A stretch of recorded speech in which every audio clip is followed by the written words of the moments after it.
Hello and welcome. Today we're exploring one of Denmark's most beloved contributions to world cuisine, the Danish pastry. Danish pastry is probably up there with open-faced rye bread sandwiches, also known as smørbrød, and the Nordic cuisine in terms of international fame. If you visit Denmark, it's a must-try, I think, as part of the Danish culinary experience. And that is also why I thought it was also time to make a video about Danish pastry.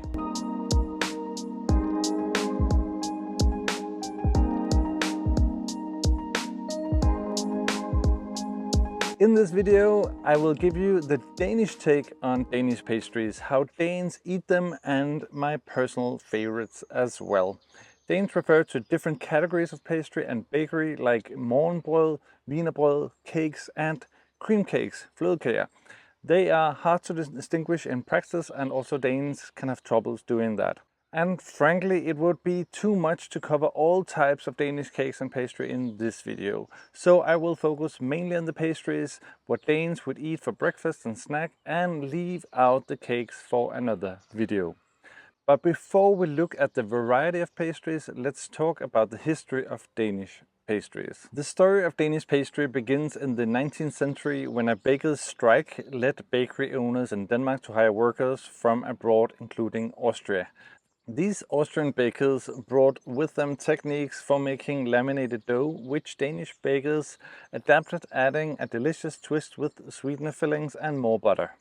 The result was so popular that it became a national sensation, and thus the Wienerbrød was born.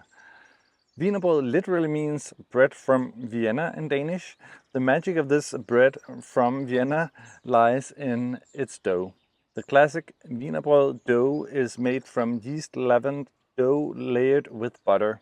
This technique, called lamination, involves folding and rolling the dough several times to create thin layers. Not like Buddha dough, but almost. When baked, the buttery layers puff up, creating the characteristic flaky texture. The dough may also include ingredients like egg, sugar, giving it a sweet and tender crumb. The literal translation of Danish pastry into Danish is Wienerbrød, bread from Vienna. But Danes most commonly use the broader term morgenbrød or morning bread in the everyday vernacular. Wienerbrød or pastries is a part of the variety of breads and pastries that Danes would eat for a breakfast. But some types of wienerbrød are not commonly eaten for breakfast, but more as an afternoon snack or together with coffee or tea in the afternoon. For start, let's look at the most common pastries that Danes would eat for breakfast. A Danish breakfast typically consists of yogurt, cereals, toast, buns or eggs.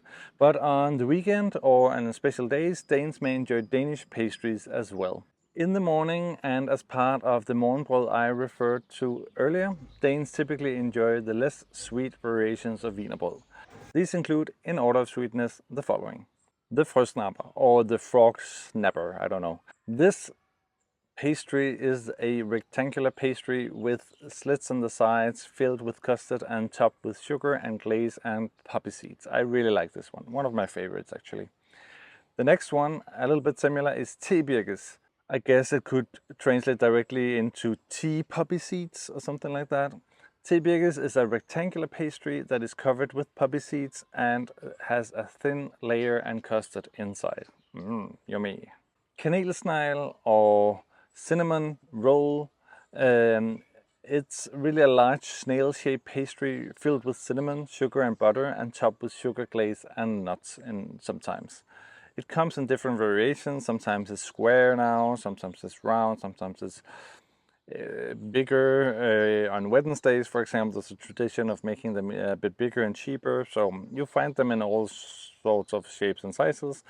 Another version of the cinnamon roll is the Kanelsnegl cinnamon spinner from Sweden. We also have the cardamom spinner, or different variations of the spinner in general.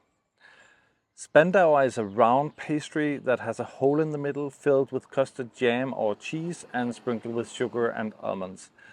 The name Spandauer comes from the German city of Spandau, where this pastry originated. I would say in Denmark you rarely find it with cheese, but you do that in Germany. Danes might also enjoy some sweet buns if the sugar on traditional pastry is simply too much in the morning. This could be chokoladebolle or chocolate bun. The chocolate bun is sort of a round pastry filled with chocolate and topped with chocolate glaze. It could also be a raisin bun, which is a round pastry filled with raisins and butter and topped with sugar glaze. Also one of my favorites, actually also for tea in the afternoon. Of course, Danes also enjoy the croissants or the pain au chocolat that are very popular in France and all over the world now, I guess. In Danish companies, there's actually also a pastry tradition. So, for example, on Friday breakfast or special celebrations, birthdays, or just on a Wednesday as a tradition, employees or employers might bring Danish pastry for work. This could be a Wienerstang, it could be a kringle, or it could be a Kanelsnegl. It could also be a cake, like a strawberry cake, but I excluded all the cakes from this video, so we'll go over that another time. That is an interesting tradition and something that many foreigners, they find quite nice, and because it's also part of this hygge culture that you have probably heard about, where we come together and just talk around a little snack in the afternoon.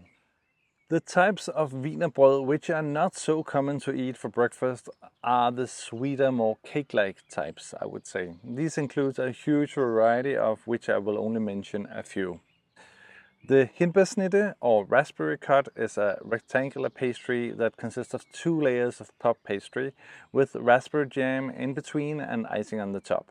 The name Hindbærsnitte means raspberry slice because this pastry is cut into slices.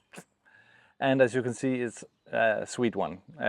So yeah, you can probably share it. Another very popular pastry is Romkugle or rumball. Romkugle is basically a black chocolate cake, very dense, or more like a muffin type, with rum essence inside. The story goes that the bakers just took all the leftovers and added the rum essence and the chocolate into the mix, and the rumball was born this way. These are just some of the many types of pastry that you can find in the Danish bakery.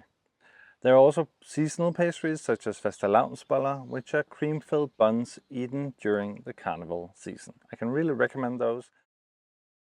That's all the most important you need to know about Danish pastries. My personal favorites are the Tebirkes and the Frøsnapper. I like these two because of the custard and because they are not too sweet compared to the cinnamon roll, for example. Which one is your favorite? Let me know in the comments below. If you want to know more about Denmark or Danish traditions, then let me know by subscribing and you'll get a notification next time a video is out. You can also check out some of the other videos I made here and here. So until my next video, I'll just say take care and don't eat too much of that delicious Danish pastry. Take care.